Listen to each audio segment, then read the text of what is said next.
I'm going to be reading you The Magician's Umbrella, which begins on page 199. 200 pages into this book. Woohoo! All right, so this is a really interesting chapter. This is the chapter where Celia finds out that Marco is her opponent. All right, so let's go for it. The sign upon the gates of Le Cirque de Rêve tonight is a large one, hung with braided ribbon that wraps around the bars just above the lock. The letters are tall enough to be read, excuse me, to be read from some ways off, though people still walk right up to read it. Closed due to inclement weather, it says in a fancy script, surrounded by playfully painted gray clouds. People read the sign, sometimes twice, and then look at the setting sun and clear violet sky and scratch their heads. They stand around and some wait to see if the sign will be removed, and the circus opened, but there is no one in sight, and eventually the small crowd disperses to find alternative activities for the evening. Okay, so it's really weird because people are showing up to the circus, and the circus is closed. It says it's closed due to inclement weather, which basically means like it's closed because it's raining or something like that. And all the people who show up and see the sign are kind of like confused because it's beautiful outside. There's no rain, there's no weather that would cause it to be closed. An hour later, it starts. Sheets of rain pouring down and wind that ripples across the surface of the striped tents. The sign on the gates dances in the wind, shimmering and wet. Okay, so from out of nowhere, a storm comes, and people are kind of wondering, like, where did that come from? At the other end of the circus, at a part of the fence that looks nothing like a grate but opens nonetheless, Celia Bowen steps out from the shadows of a darkened tent and into the rain, opening her umbrella with some difficulty. It is a large umbrella with a heavy curved handle, and once Celia manages to get it open, it provides good cover against the rain, though the lower half of her wine-colored gown is quickly soaked to the point where it appears almost black. Okay, so they're in Prague right now, and for some reason, Celia has chosen to venture out away from the circus. Eventually, Celia stops at a brightly lit cafe, crowded and lively despite the weather. She adds her umbrella to the collection, gathering in the stands by the door. There are a few occupied tables, but the empty chair that catches Celia's eye is one by the fireplace, across from Isabel, where she sits with a cup of tea and her nose buried in a book. Okay, so Celia wants to go sit down inside this little cafe, and she wants to sit down in the seat across from Isabel. Why could this be awkward? So let's see what's going to happen. Celia has never been entirely certain what to make of the fortune teller, though she has an innate distrust of anyone whose occupation involves telling people what they wish to hear. And Isabel sometimes has the same look in her eyes Celia often catches in Sukiko's glances, that she knows more than she lets on. Though perhaps that is not unusual for someone in the business of telling other people what their future holds. Though perhaps that is not, oh, sorry. May I join you? Celia asks. Isabel looks up, the surprise clear in her expression, but the surprise is quickly replaced by a bright smile. Of course, Isabel says, marking her page before placing her book aside. I can't believe you ventured out in the weather. I'd only just missed the start of it earlier, and I thought I'd wait it out. I was meant to be meeting someone, but I don't think they'll be coming, considering. Who do you think she was supposed to be meeting there? Isabel. I can't blame them, Celia says, pulling off her damp gloves. She shakes them gently, and they dry instantly. It's rather like walking through a river out there. Are you avoiding the inclement weather party? I made an appearance before I escaped. I am not in a party mood this evening. Besides, I don't like giving up an opportunity to leave the circus for a change of atmosphere, even if it means practically drowning to do so. Okay, so back at the circus, they're having what's called an inclement weather party. My guess is that they are the ones that made all the rain come. Um, somehow. And my guess is that they choose to do this every so often just to give each other a break. So like they call the inclement weather party, and everybody in the circus goes and they party and they let loose. And Celia went and showed her face, but she said she's not really in the party kind of mood. So that's why she left the circus and she's out and about. Um, I like to escape once in a while myself, Isabel says. Did you make it rain to have a night off? Of course not, Celia says. Though if that were true, I think I overdid it. Even as she speaks, Celia's rain-soaked gown is drying, the almost black color returning to a rich wine, though it is not entirely clear whether this is caused by the nearby fire burning merrily, or if it is a subtle transformation she is performing herself. Celia and Isabel chat about the weather and Prague and books, not purposely avoiding the topic of the circus, but keeping the distance from it alive. Remaining for the moment only two women sitting at a table rather than a fortune teller and an illusionist, an opportunity they are not frequently presented with. The door of the cafe blows open, sending a gust of rain-spiked wind inside that is met with howls of annoyance from the patrons and the clattering of the umbrellas in their stands. A harried-looking waitress pauses at their table, and Celia requests a mint tea. As the waitress departs, Celia casts a long look around the room, scanning the crowd as though she is looking for someone, but not quite finding a point to focus on. Okay, so Isabel asks Celia outright, like, did you make it rain for the day off? And Celia says she didn't, but that doesn't mean someone else didn't do it. And basically, if we're watching their behavior, Celia and Isabel, they're like being polite to each other. They're avoiding any major drama in the topics of conversation, and they're just being pleasant. They're not really digging into anything important. Is something the matter? Isabel asks. Oh, it's nothing, Celia says, a hint of a feeling that we're being watched, but it is likely just my imagination. Maybe someone has recognized you, Isabel suggests. I doubt that, Celia says, as she looks at the surrounding patrons, not finding a single eye turned in their direction. People see what they want to see. I'm sure this place has had more than its share of unusual patrons with the circus in town. That makes it easier to blend in. I am always amazed that no one recognizes me out of context, Isabel says. I've read for a handful of people in this very room over the past few nights, and not one of them has so much as given me a second glance. Perhaps I do not look so mysterious when not surrounded by candles and velvet. Or perhaps they pay more attention to the cards than they do to me. Do you have your cards with you? Celia asks. Isabel nods. Would you like a reading? She asks. If you do not mind. Not once have you ever asked me to read for you. I am not usually in the mood to know anything about my future, Celia says. Tonight I am feeling a tiny bit curious. Isabel hesitates, glancing around at the clientele, a mostly bohemian crowd sipping absinthe and arguing about art. They will not even notice, Celia says. I promise. Isabel turns her attention back to Celia and she pulls a deck from her bag. Not her black and white circus cards, but her original Marseille deck, worn and faded. These are lovely, Celia says, as Isabel starts to shuffle, watching the shifting blur of cards. Thank you. But there are only 77 of them. Isabel's hand falters only for a moment, but a single card falls from the deck onto the table. Celia picks it up briefly, glancing at the two cups upon the surface before handing it back to Isabel, who replaces it in the deck and resumes shuffling, the cards falling seamlessly from one hand to the other. One of them is somewhere else, Isabel explains. Okay, so right now, Celia has asked her to read the cards for her. And as Isabel is shuffling the cards, she notices that one of the cards is missing.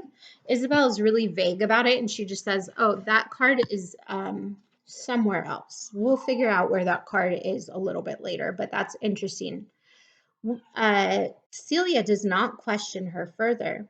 The waitress brings Celia's mint tea, not even glancing at the cards before departing again. Did you do that? Isabel asks. I diverted her attention, yes, Celia says, after blowing gently on the surface of her steaming tea. It is not exactly what she means, but the invisible veil she has drawn over the table seems too difficult to explain. And the fact that the feeling they are being watched has not faded despite its presence bothers her. Okay, so remember Isabel had said that she's supposed to be meeting someone here. Celia keeps saying that she feels like they're being watched. I think it's probably pretty easy to figure out who this person would be if it's someone who is going to be meeting Isabel. So Celia just like has a weird feeling about it. Isabel stops shuffling and places the deck face down on the table. Celia cuts the deck in three without waiting for Isabel to instruct her, holding the edges of the cards carefully as she places each pile in a row across the table. Which one? Isabel asks. Celia regards the three piles of cards thoughtfully while she sips her tea. After a moment, she indicates the center pile. Isabel stacks the deck once more, keeping the section of cards on the top. The cards that she places on the table have no immediate clarity to them. Several cups, the two of swords, La Papessa, the enigmatic priestess. Isabel only barely manages to contain her involuntary intake of breath as she lays Le Battledore over the already placed cards. She covers it with a cough. Celia appears not to notice anything amiss. Okay, so that Le Battledore card that we just saw pulled for Celia is the same card that Isabel pulled for Marco when she read for Marco. And Isabel notices this, and so she gasps, but Celia seems like she maybe doesn't notice. I'm sorry, Isabel says, after staring silently at the cards for a few moments. Sometimes it takes a while for me to translate properly. Take your time, Celia says. Isabel pushes the cards around the table, focusing on one and then another. You carry a great many burdens with you, a heavy heart, things you've lost, but you are moving toward change and discovery. There are outside influences that are propelling you forward. Celia's expression reveals nothing. She looks at the cards and occasionally up at Isabel, attentive yet guarded. Celia's expression reveals you're not fighting. That's not really the word for it, but there's a conflict with something unseen, something shadowed that's hidden from you. Okay, so she says you have a burden. She says there's something you should be fighting with, but you're not fighting with it. She says it's like something unseen that shadows over you, maybe the challenge, maybe the binding of the circus, possibly. Celia only smiles. Isabel places another card on the table, but it will be revealed soon, she says. This catches Celia's attention. How soon? The cards do not make for the clearest of timelines, but it is very close, almost immediate, I would think. Isabel pulls another card, the Two of Cups again. There's emotion, she says, deep emotion, but you are only on the shore of it, still near the surface, while it is waiting to pull you under. Interesting, Celia remarks. It's nothing that I can clearly see as good or bad, but it is intense. Isabel pushes the cards around a bit. Le Battledore and La Papessa surrounded by fire-tinged wands and watery cups. The crackle of the fire next to them mingles with the rain pattering against the window. It almost contradicts itself, she says after a moment. It's as if there is love and loss at the same time, together in a kind of pain. Okay, so what Isabel is seeing in the cards for Celia right now is probably like her love for Marco, maybe, which is it says she's barely touching the surface of. She doesn't know much about it just yet. Okay, so this is interesting. Interesting, Celia remarks. It's nothing that I can clearly see as good or bad, but it is intense. Isabel pushes the cards around a bit. Le Battledore is intent. No, I'm sorry. Please forgive me. Okay.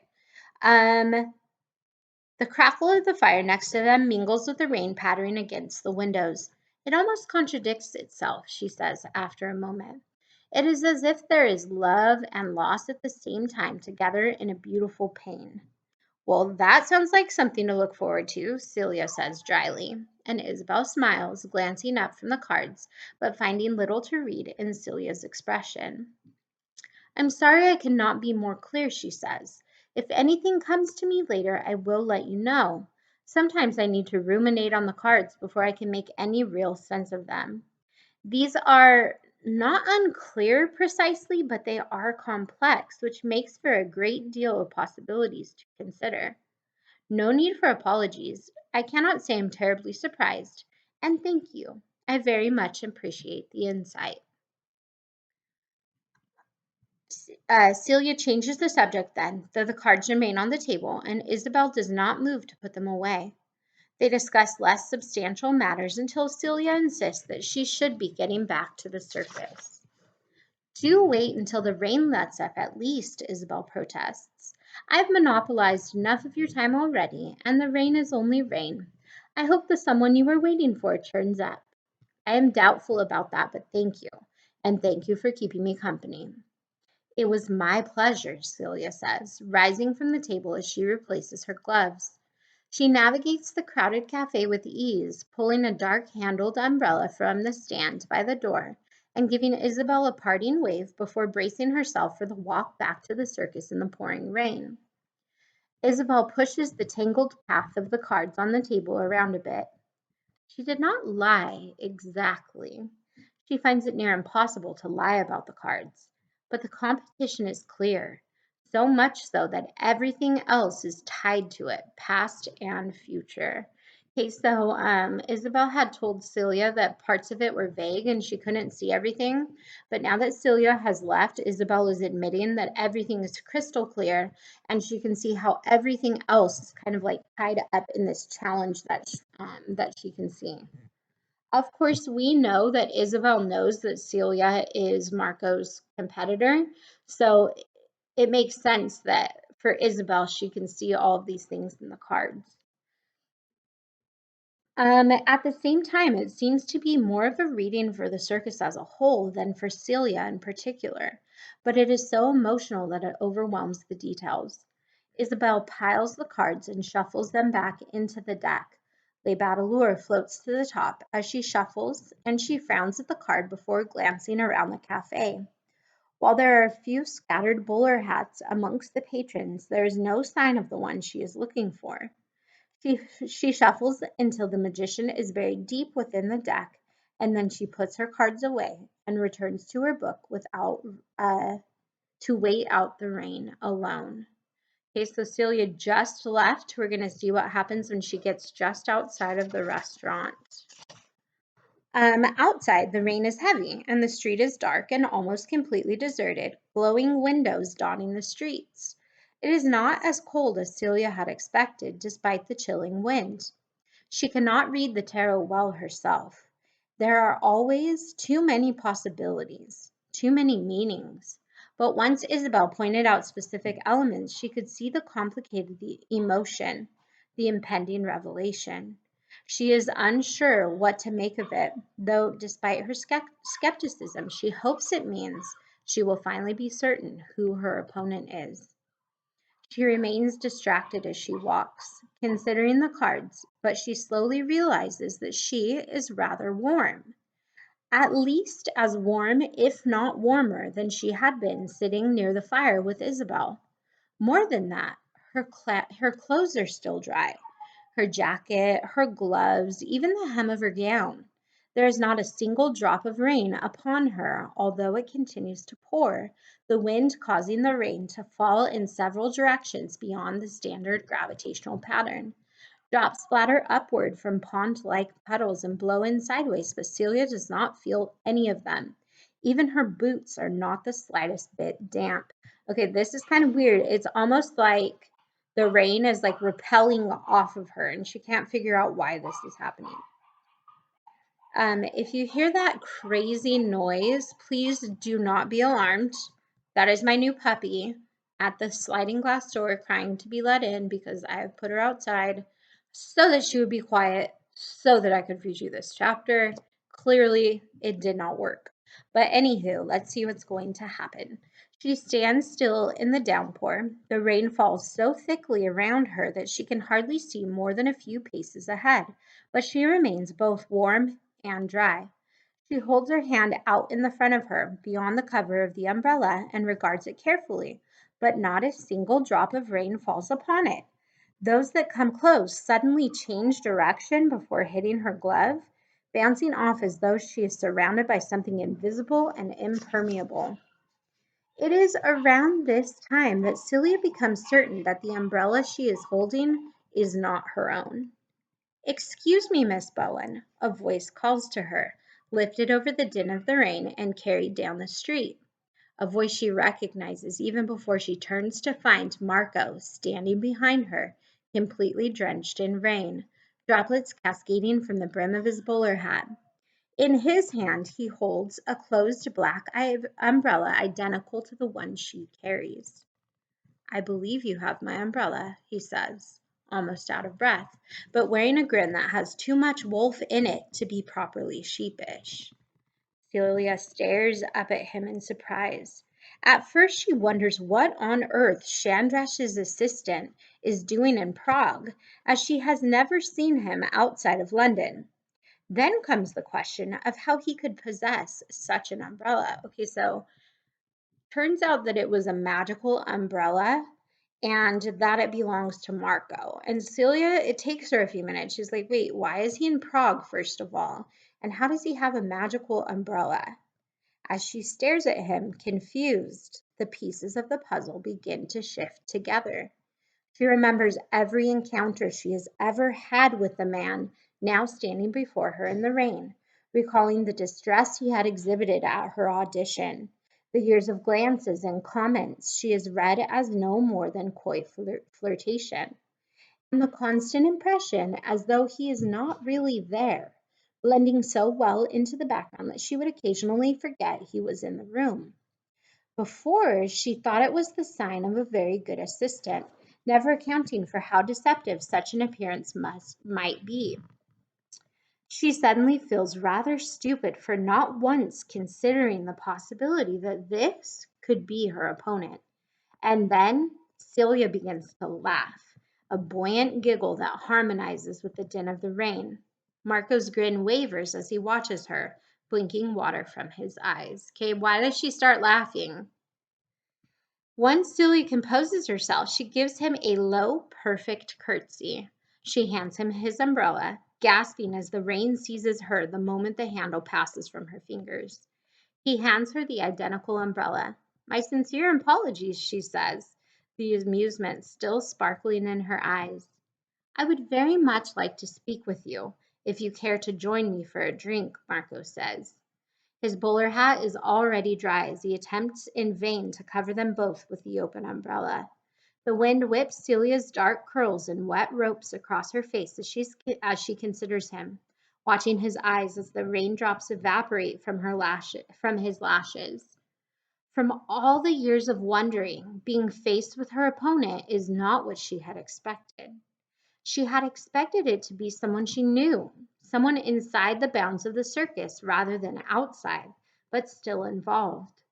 There are so many questions, so many things she longs to discuss, despite her father's constant nagging about not concerning herself with her opponent. But at the same time, she feels suddenly exposed, aware that he has always known where each of them stood, known every time he opened a door for her or took notes for Chandrash, every time he stared at her as he does now with those disconcertingly bright green eyes. Still, it is a tempting invitation. Perhaps if she were not nearly drowning from the rain, she would accept it. "Of course you would," Celia says, returning Marco's grin with one of her own. "Perhaps another time." He says, "I would very much like to talk to you and have a drink with you." And she says, "I bet you would." It's pretty cute. Okay, this is the first like time that she actually knows he's her opponent. And as you watch them kind of like interact from here on out, you're going to see the flirtation develop. She opens her own umbrella with some difficulty, and as she swings the canopy of black silk over her head, she and her umbrella vanish, leaving only drops of water falling onto the empty pavement. Alone in the rain, Marco regards the space where Celia had been standing for some time before he walks away into the night. Okay, so she says, I bet you would. And then she gives it a quick turn and poof, she disappears. And that is the end.